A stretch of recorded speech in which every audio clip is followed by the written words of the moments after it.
and ruthless conspiracy that relies primarily on covert means for expanding its sphere of influence, on infiltration instead of invasion, on subversion instead of elections, on intimidation instead of free choice, on guerrillas by night instead of armies by day. It is a system which has conscripted vast human and material resources into the building of a tightly knit, highly efficient machine that combines military, diplomatic, intelligence, economic, scientific, and political operations. Its preparations are concealed, not published. Its mistakes are buried, not headlined. Its dissenters are silenced, not praised. No expenditure is questioned, no rumor is printed, no secret is revealed. It conducts the Cold War, in short, with a wartime discipline no democracy would ever hope or wish to match. Nevertheless, every democracy recognizes the necessary restraints of national security.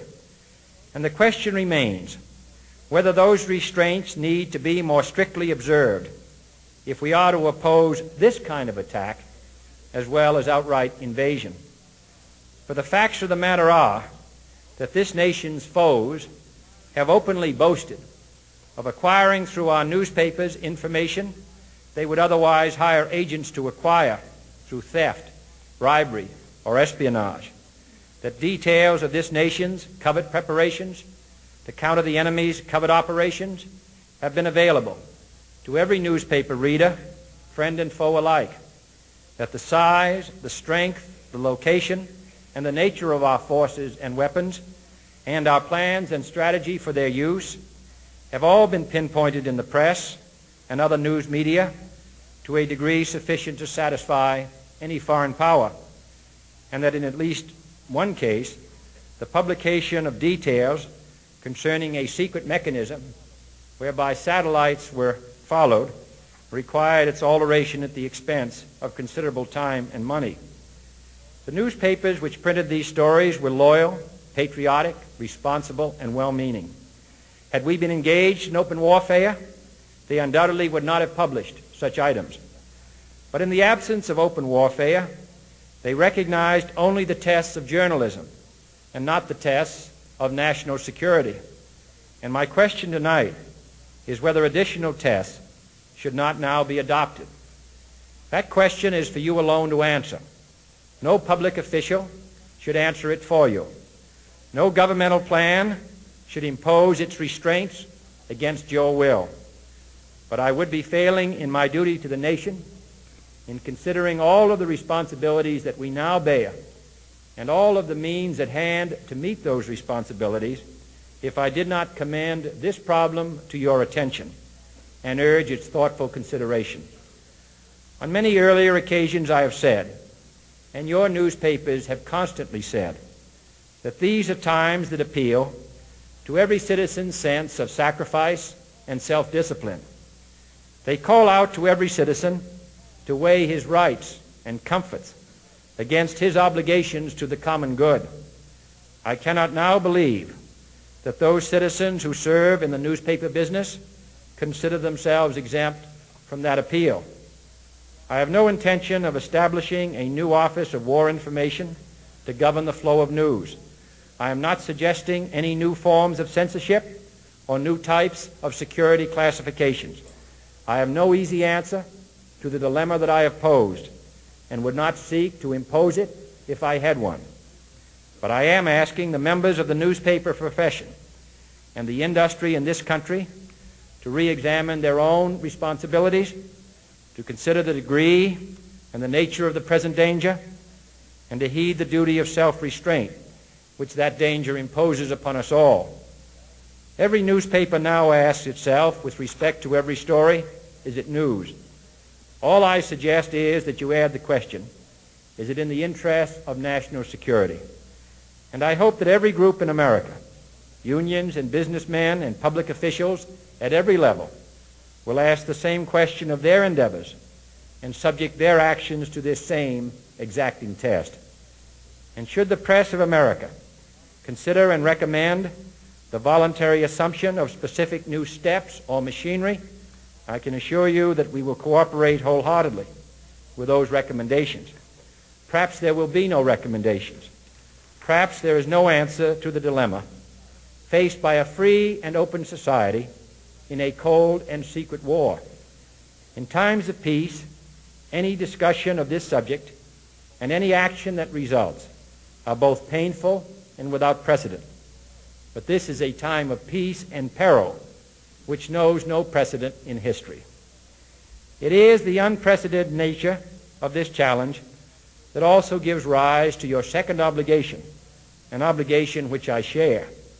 And that is our obligation to inform and alert the American people, to make certain that they possess all the facts that they need and understand them as well, the perils, the prospects, the purposes of our program, and the choices that we face. No president should fear public scrutiny of his program, for from that scrutiny comes understanding, and from that understanding comes support or opposition, and both are necessary.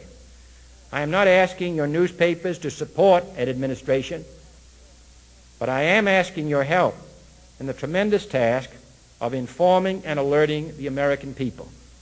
For I have complete confidence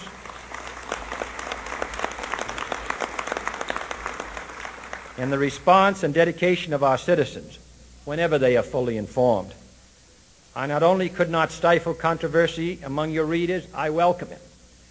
This administration intends to be candid about its errors. For as a wise man once said, an error doesn't become a mistake until you refuse to correct it. We intend to accept full responsibility for our errors, and we expect you to point them out when we miss them. Without debate, without criticism, no administration and no country can succeed, and no republic can survive. That is why the Athenian lawmaker Solon decreed it a crime for any citizen to shrink from controversy. And that is why our press was protected by the First Amendment, the only business in America specifically protected by the Constitution, not primarily to amuse and entertain, not to emphasize the trivial and the sentimental, not to simply give the public what it wants, but to inform, to arouse, to reflect, to state our dangers and our opportunities, to indicate our crises and our choices, to lead, mold, educate, and sometimes even anger public opinion. This means greater coverage and analysis of international news, for it is no longer far away and foreign, but close at hand and local. It means greater attention to improved understanding of the news, as well as improved transmission. And it means, finally, that government at all levels must meet its obligation to provide you with the fullest possible information outside the narrowest limits of national security, and we intend to do it. It was early in the 17th century that Francis Bacon remarked on three recent inventions already transforming the world: the compass, gunpowder, and the printing press. Now the links between the nations, first forged by the compass, have made us all citizens of the world, the hopes and threats of one becoming the hopes and threats of us all. In that one world's effort to live together, the evolution of gunpowder to its ultimate limit has warned mankind of the terrible consequences of failure. And so it is to the printing press, to the recorder of man's deeds, the keeper of his conscience, the courier of his news, that we look for strength and assistance, confident that with your help, man will be what he was born to be, free and independent.